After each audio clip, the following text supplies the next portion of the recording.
اعوذ باللہ من الشیطان الرجیم بسم اللہ الرحمن الرحیم۔ پہلی تختی کا 26واں سبق حرف واو کے متعلق ہے۔ حرف ہے واو، مخرج واو دونوں ہونٹوں کے ناتمام ملنے سے نکلتا ہے، یعنی اس طرح کے کنارے تو ملے ہوں اور بیچ کھلا ہو اور مثل غنچہ کے گول ہو جائیں، جیسے کہ آپ کو اس نقشے میں نظر آ رہا ہے کہ ہونٹ کے کنارے ملے ہوئے ہیں اور بیچ کھلا ہے۔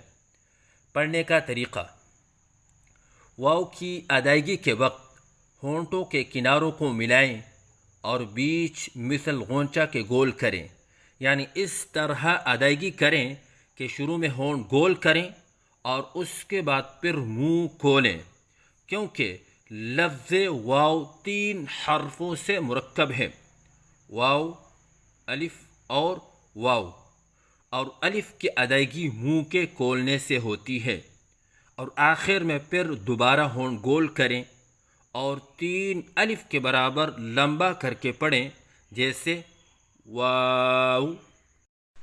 غلطیوں کی نشاندہی: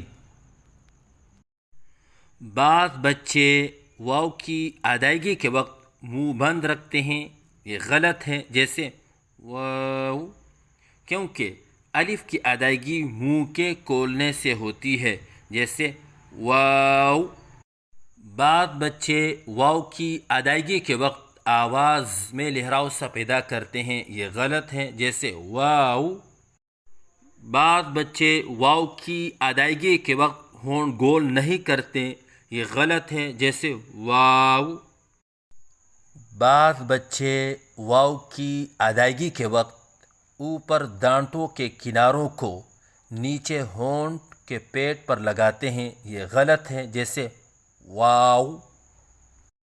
اگر ان غلطیوں میں سے بچہ کوئی ایک غلطی کر رہا ہے، جیسے منہ بند کرنے والی غلطی، تو اس غلطی کو درست کرنے کا طریقہ یہ ہے کہ استاد کو چاہیے کہ پہلے بچے کے سامنے صحیح ادائیگی کرے، جیسے واو، اور پھر بچہ جو غلطی کر رہا تھا اسی کو دہرائیں، جیسے واو، تاکہ بچے کے سامنے صحیح اور غلط کے درمیان فرق واضح ہو جائے۔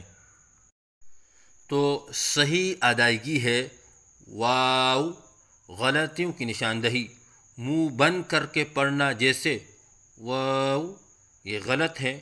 لہراؤ کے ساتھ پڑھنا، جیسے واو، یہ غلط ہے۔ بغیر ہونٹ گول کر کے پڑھنا، جیسے واو، یہ غلط ہے۔ اوپر دانتوں کے کناروں کو نیچے ہونٹ کے پیٹ پر لگانا، یہ غلط ہے، جیسے واو۔